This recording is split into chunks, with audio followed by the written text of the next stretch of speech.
Development of villages depends mainly on Panchayati Raj institutions and their effective functioning, which also includes measures to strengthen the democratic structure of society. With panchayats emerging as front warriors in the collective fight against COVID-19 pandemic, we cannot overlook to address key members of rural self-government institutions. Vishwa Yuva Kendra, in collaboration with Manthan Yuva Sansthan, organized this webinar to enable the PRIs to discharge their roles and responsibilities effectively and efficiently. आदरणीय प्राण साहब,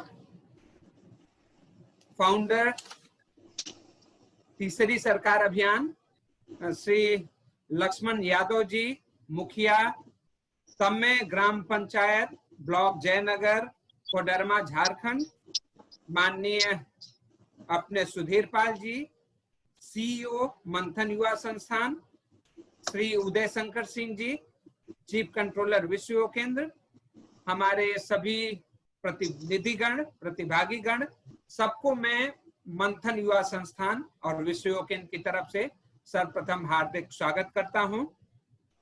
और जैसा कि हम जानते हैं, कहा जाता है कि भारत गांव का देश है, और महात्मा गांधी ने तो यहां तक कहा कि भारत की आत्मा गांव में बसती है।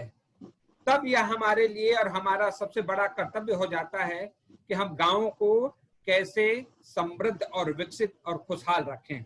अभी चूंकि हम देख रहे हैं इस कोविड के समय में, जहां पूरी दुनिया में एक त्रासदी छाई हुई है, पूरी दुनिया परेशान है और इसमें भारत भी अछूता नहीं है, तब चूंकि भारत गांव का देश है, यहाँ पे हमारे गांव का और पंचायत का जो है उत्तरदायित्व को ज्यादा दिखाई देता है। इसलिए आज के इस कार्यक्रम में हमने पंचायत से संबंधित अनेक पहलुओं पर बात करने का एक ऐसा सोचा हुआ है।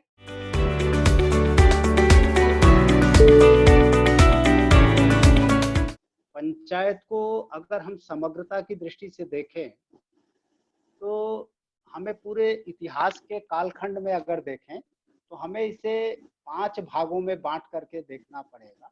एक तो शुरुआती दौर में जो पंचायत थी वो कोई इंस्टीट्यूशन नहीं थी। पंचायत एक जीवन शैली थी, जीवन जीने का तरीका था पंचायत। आप सबको पता है, अभी भी कहीं भी 10 लोग बैठे होते हैं तो लोग कह देते हैं क्या पंचायत कर रहे हैं। तो पंचायत कोई इंस्टीट्यूशन नहीं थी, पंचायत संवाद का एक माध्यम थी। अर्थात जहां भी 10 व्यक्ति, 15 व्यक्ति, 5 व्यक्ति आपस में बैठ जाएं और बैठकर किसी समस्या पर चर्चा करने लगे, उसको हम पंचायत कहते हैं।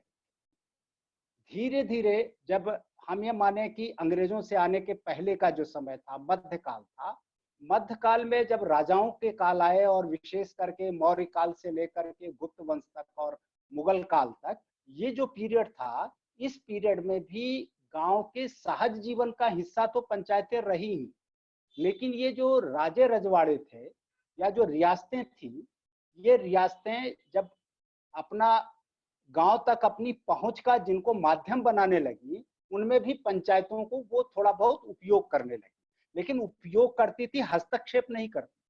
ध्यान दीजिए, तब भी पंचायतें पूरी तरह से स्वतंत्र होती थी, गांव की अपनी इच्छा से करती थी और उनके लिए कोई कानून नहीं होता था। उन पंचायतों के लिए पंचायतों का जो अपनी सामाजिक व्यवस्था थी और विशेषकर रिलेशनशिप जो हुआ करती थी, संबंध, उन संबंधों के आधार पर पंचायतें चलती थी। और बीच में जब हम औंध शासन में आते हैं और बीच के शासन में आते हैं, विशेष करके जब मुगल पीरियड में हम आते हैं, तो हम ये देखते हैं कि ये पंचायतें जो थी, ये धीरे धीरे संस्थागत रूप लेने लगी। पंचायत एक सिस्टम भी बनने लगी थी, और ये वहीं से नहीं बनी थी, बल्कि चाणक्य के समय से, मौर्य काल से ही इसकी शुरुआत हो गई थी। लेकिन ये कभी भी राज सत्ता के अधीन नहीं होती थी। ध्यान देने की चीज है, क्योंकि उस समय राज्य अलग होता था, राजा की रियासत अलग होती थी। गांव जो राजे के संबंध तो गांव के साथ इतने होते थे कि उनको टैक्स मिल जाता था, राजा को उनकी बाह्य सुरक्षा कर देते थे, लेकिन सारी आंतरिक व्यवस्था जो होती थी पंचायतें के माध्यम से गांव अपना खुद, यही गांव का स्वराज्य था, यही गांव का स्वावलंबन भी था। उस स्वराज्य से गांव को स्वावलंबन भी मिला था, और भारत उस समय बहुत संपन्न होता था अपने स्वराज्य और स्वावलंबन के कारण। आज जो सबसे बड़ी दिक्कत, दो तरह की सबसे बड़ी दिक्कतें हैं जिस पर अब गौर करने की बात है। संविधान में ही निर्देशित किया गया था कि पंचायतों को राज्य का विधानमंडल कानून बना करके उन्हें जो आवश्यक प्राधिकार और दायित्व है वो सौंपेगा। किस बात के लिए? कि वो सेल्फ गवर्नमेंट हो सके। और सेल्फ गवर्नमेंट किस बात के लिए बनेगी? तो कहा सामाजिक आर्थिक विकास और सामाजिक न्याय के लिए ये योजना बनाएंगी। और दूसरा कि अपनी योजना को तो क्रियान्वित करेंगे ही, दूसरे जो केंद्र सरकार और राज्य सरकार की योजनाएं होंगी जो उनके 29 सब्जेक्ट से जुड़ी होंगी, उनके क्रियान्वयन का काम भी पंचायतें करेंगी। तो इस तरह ये दो जिम्मेदारियों के साथ संविधान ने ये दो जिम्मेदारियां पंचायत को सौंपी। परिणाम हमारे सामने है आज की तारीख में। बहुत सारे राज्यों में लंबे अरसे तक सिर्फ उन पंचायतों को अपने केंद्र और राज्य सरकार की स्कीमों का एक तरह से ठेकेदार और एजेंट बना करके छोड़ दिया गया था। उनको कहीं से भी अपना प्लान बनाने का अवसर ही नहीं दिया गया। अवसर दो तरह से देना होता है। अवसर का मतलब होता है कि आप उनको अधिकृत करिए उस बात के लिए बाकायदा, चूंकि पंचायतें जो भी करेंगी संविधान कहता है जब राज्य का विधानमंडल कानून बनाएगा तब वो करेंगी, विधि द्वारा, अपने आप स्वतः स्फूर्त नहीं है, ये बंदिश है। तो ऐसे में अगर राज्य के विधानमंडल ने कानून नहीं बनाया, कोई नियम नहीं बनाया तो कुछ चीज नहीं लागू होगी। तो कानून नहीं बनाए गए, उस तरह से उनको दिशा निर्देश नहीं दिए गए। एक अवसर ये नहीं मिला। दूसरा अवसर था कि उनको रिसोर्सेज मिलेंगे तब प्लान बनाएंगे, तो रिसोर्सेज नहीं उस तरह से दिए गए। अभी कुछ दिन पहले, 5 साल पहले 14वें वित्त आयोग से निश्चित रूप से ग्राम पंचायत विकास योजना के रूप में देश के फाइनेंस कमीशन ने, वित्त आयोग ने एक बड़ी धनराशि दी कि अपना प्लान बनाने के लिए। स्थितियां बदल रही हैं, लेकिन जितना बड़ा बदलाव चाहिए और जो क्रांतिकारी कदम चाहिए वो नहीं हो रहा है। दूसरा जो सबसे बड़ा गैप है जिस पर ज्यादा फोकस करने की जरूरत है, जो हम सबके हिस्से का है, वो ये है कि जब हम पंचायत, एक सरकार है तो सरकार कोई व्यक्ति नहीं होता, सरकार एक संस्था होती है लोकतंत्र में। पंचायत अभी संस्था बन ही नहीं पाई। दो संस्थाएं हैं, एक ग्राम पंचायत है जो चुने हुए सदस्यों की है गांव में, और एक ग्राम सभा है जो मतदाताओं की है। ग्राम सभा विधायिका का दर्जा प्राप्त है, अर्थात वो निर्णय लेने का अधिकार रखती है। ग्राम सभा मंत्रिमंडल है जो निर्णय ग्राम सभा लेगी उसको क्रियान्वित करने का काम करेगी। तो दोनों संस्थाएं, ग्राम सभा और ग्राम पंचायत, इनको इंस्टीट्यूशन के रूप में डेवलप करने की आवश्यकता है। प्रधान के स्तर से, मुखिया के स्तर से पहली कोशिश जरूरी है, लेकिन अल्टीमेटली ग्राम पंचायत का भी इंस्टीट्यूशन बनेगी जब उसके वार्ड मेंबर भी उस लायक चुने जाएंगे या वो अपने अंदर उस तरह के क्षमता का विकास करेंगे। उनकी इच्छा शक्ति इस बात की होगी कि हम पंचायत के मंत्रिमंडल अर्थात ग्राम पंचायत के सदस्य बनने जा रहे हैं, हम उसी दिशा में काम करेंगे। दूसरी तरफ ग्राम सभा सदस्यों के अंदर जो अवेयरनेस आनी चाहिए, उनकी जो सक्रिय भागीदारी बननी चाहिए, वो दूसरा पॉइंट है जो सबसे महत्वपूर्ण है। अगर ये दोनों चीजें जब तक नहीं होती, लोगों के स्तर से जब तक ये जागरूकता और उनकी पहल और अपनत्व का भाव पंचायतों के साथ नहीं पैदा होता, तब तक पंचायतें एक इंस्टीट्यूशन नहीं बन पाएंगी। और इंस्टीट्यूशन नहीं बनेगी तो भारत के संविधान ने जो कल्पना की है या जो परिकल्पना उसकी है, जो अभीष्ट है, वो पूरा नहीं होगा। आज हम इस संकट के दौर में हैं या संत्रास में हैं। अंतिम चीज कि अब जब कोरोना का संकट आया है, तो अंतिम बात कहनी है, कोरोना में आप देख रहे हो कि गांव में कितनी तेजी से फैलना शुरू हुआ है। पर जो लोग वापस आए अपने गांव, उसके बाद क्या स्थितियां हैं कि बड़ी तेजी से फैलता जा रहा है। अब चुनौती और जिम्मेदारी राज्य सरकारें गांव की सारी जिम्मेदारी पंचायत के ऊपर डाल रही है। पंचायतों को न उस तरह के साधन मुहैया कराए जा रहे हैं, न उस तरह के उनको प्रशासनिक उस तरह के दायित्व सौंपे, अधिकार सौंपे जा रहे हैं। अभी भी वो ऊपर का ही मुंह ताक रही हैं। तो ऐसे में पंचायतें कैसे इस दायित्व को पूरा कर सकेंगी? तो ये चैलेंज आज की तारीख में भी खड़ा है और इस पर सभी राज्यों में प्रतिवेदन भी ये लोग दे रहे हैं और इस तरह के काम किए जा रहे हैं। निश्चित रूप से गांव को अगर आत्मनिर्भर बनाना है, गांव में अगर एक आज जो बचाव और राहत के काम को ठीक से करना है, तो पंचायती राज संस्थाओं को जिम्मेदारी देने के साथ साथ उन्हें उसको अवसर भी देना पड़ेगा, उसके लिए संसाधन भी देना पड़ेगा और उसके लिए उनको प्राधिकार भी सौंपने पड़ेंगे, जो संविधान की मंशा है।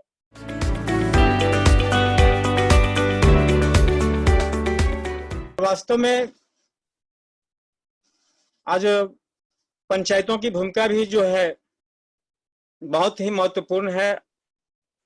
और इस वैश्विक महामारी कोरोना वायरस के चलते जो है हम सभी लोगों को जो है एक नया अनुभव मिला है, एक नया चुनौती भी मिला है कि इस परिस्थिति में हमें कैसे लोगों के लिए काम करना चाहिए। और अपने 4 साल के अनुभव में बहुत कुछ तो नहीं, लेकिन अपनी गांव पंचायत में आप लोगों के माध्यम से बहुत कुछ प्रशिक्षण और जानकारी भी मिला है। और उसी के बदौलत है कि हम अपने पंचायत में, ग्राम पंचायत तमाई में कुछ एक अलग थोड़ा सोच समझ बना करके काम किया हूँ, लोगों की भागीदारी लेते हुए। और आज जो हम लोग एक नया चैलेंज जो मिला है पंचायतों को, विशेष करके कोविड-19 के तहत, तो यह भी हम लोग को समझ में नहीं आ रहा था कि इस पर ये क्या चीज है, इसको कैसे हम सुरक्षित कर पाए और अच्छा से रख पाए। लेकिन आज काम करते का अनुभव भी आ गया है कि हम कैसे जीना है, कैसे लोगों के लिए काम करना है। तो आज हम अपने पंचायत में विशेष करके जब से यह लगभग मार्च, जब से लॉकडाउन लगा है और तब से लगभग 3 महीने का समय लगभग ज्यादा ही बीत चुका है या उसके लगभग में है। लेकिन इस विषय में, इस समय में, इस अंतराल में हमने पंचायतों में इस बीमारी को रोकथाम लेकर के जो सरकार का दिशा निर्देश था, हमारा भी एक अपना ये जरूरी जो कदम थे कि हाँ हमें क्या करना चाहिए। पंचायतों की कुछ अधिकार भी है, हट करके व्यवहारिक रूप से भी हम लोगों ने पंचायत के जितने भी हमारे वार्ड पंच हैं और हमारे जितने भी सहयोगी जो वॉलंटियर एक ग्रुप बनाए हुए हैं, उन लोगों का भी सहयोग लेने का काम किया, जिसमें बहुत सारे विषयों पे हम लोगों ने काम किया है कि जब से प्रवासी पंचायत के अंदर में जितने भी हमारे मजदूर भाई बाहर में थे और उन लोगों को वहां आना इतना दिक्कत हो गया, क्योंकि सभी को अपनी जान की परवाह था कि कैसे हम जान बचाएं। शहर से सब गांव की ओर भाग रहे थे और गांव से तो आखिर शहर की ओर अपने जीविकोपार्जन के लिए गांव छोड़कर के सभी को तो नगर और शहर में ही लोग रहते आ रहे हैं। हम लोग भी रहे हैं और आज भी भले नहीं है, लेकिन कल तो जाना ही पड़ेगा, क्योंकि जीविका और रोजी रोजगार का सवाल सभी के साथ है। तो हमने भी बीच में जो है जितने लोगों का एक जरूरी कदम उठाया कि लोगों का जो है इस बीमारी से बचने के लिए प्रथम क्या किया जाए, कौन सा उपाय किया जाए कि लोग इसे सुरक्षित रहे और ज्यादा संक्रमित ना हो, लोग कुछ जान माल की क्षति ना हो। तो उन लोगों के लिए भी पहले तो किसी न किसी रूप में गांव आ गए, लेकिन जब बीमारी अधिक शहरों में, दिल्ली हो, बॉम्बे हो, कलकत्ता है, चेन्नई है, बेंगलोर हो, जहां से भी लोग आने लगे, तो वहां से किसी न किसी रूप से आने की जब प्रक्रिया शुरू हुई, तो उन लोगों का भी एक सरकार की ओर से भी निर्देश था कि उन लोगों को जांच किया जाए। गांव में भी उन लोग को जो है क्वारंटाइन के लिए लगभग 14 दिन रखने का प्रावधान हम लोगों ने किया। पंचायत में, पंचायत के जितने भी विद्यालय थे, जहां जहां गांव में अवस्थित विद्यालय, सभी का उपयोग किया हमने और सारे लोगों को रखा। एक अभियान भी हमने माइक से अनाउंस करते हुए लगभग 10 दिन अपने पंचायत क्षेत्र में, दूसरे पंचायत क्षेत्रों में भी लोगों को जो है जागरूक किया, गाड़ी माइक लेकर के कि भाई इस बीमारी से बचने का पहला कम से कम उपाय करें कि कोई भी आदमी भीड़ सामुदायिक जगह पे भीड़ भाड़ में नहीं जाए, बाजार नहीं जाए और इससे बचें। इसके बावजूद भी मेरे पंचायत में कोविड का जो संक्रमण 6 लोगों को पॉजिटिव पाया गया। तो इसमें जो है इतना हम लोग कभी समझ से कभी बाहर हो जाता है, कहीं ना कहीं अभी जो है अभी घर घर में जब भी जरूरत पड़ता है वहां पर हम अभी थर्मल पावर स्क्रीनिंग लेकर के ये जाते हैं कि कम से कम उसका टेम्परेचर भी मापें।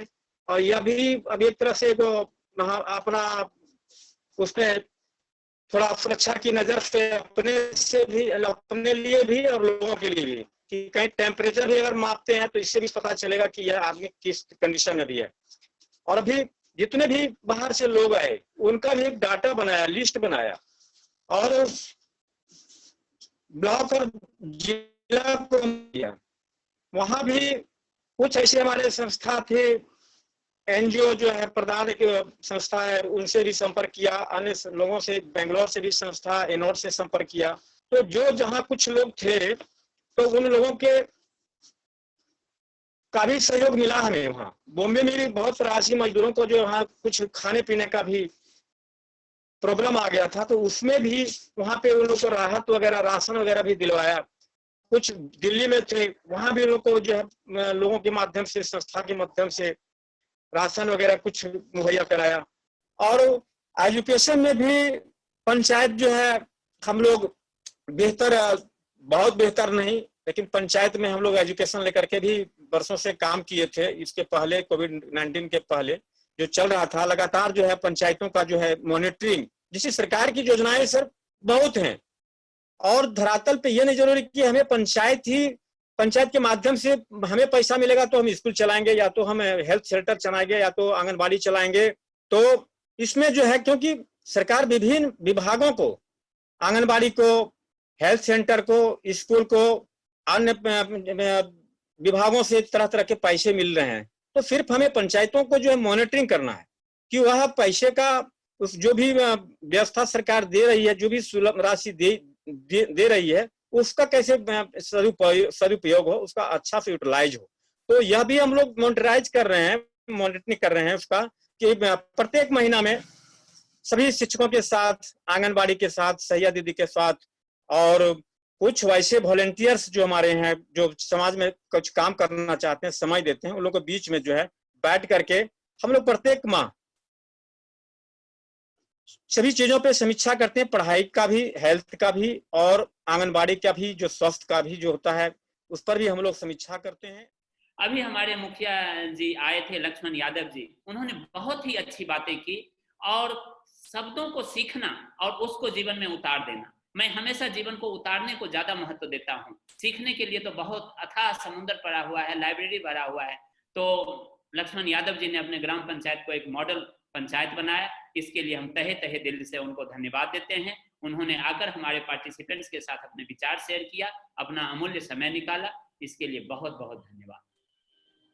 चंद्रशेखर प्राण साहब, आपने इस वेबिनार में, चंद्रशेखर प्राण जी ने आपने प्राण फूंक दिए, इसके लिए विश्व केंद्र और मंथन युवा संस्थान दोनों के तरफ से हम आपको हार्दिक हार्दिक आभार व्यक्त करते हैं। अगर विकास की धारा बहेगी तो गांव से शहरों की तरफ ही बहेगी, शहर से गांव की तरफ कभी नहीं बह सकती। यदि हम ये समझते हैं तो ये हम भूल कर रहे हैं। प्रकृति से हमको सीखना है और प्रकृति के अनुसार ही हमको चलना है, भाईचारा और बंधुत्व बनाए रखना है। आप हमेशा खुश रहें, प्रसन्न रहें, यही हमारी तरफ से विश्व केंद्र की तरफ से और मंथन युवा संस्थान की तरफ से, जितने भी हमारे पार्टिसिपेंट्स थे उनके तरफ से एक दूसरे को, और हमारे जितने स्पीकर्स महोदय आए उनके तरफ से भी हम सादर सादर आपका आभार व्यक्त करते हैं। आप इसी तरह स्नेह और प्यार बरसाते रहें। Thanks for watching.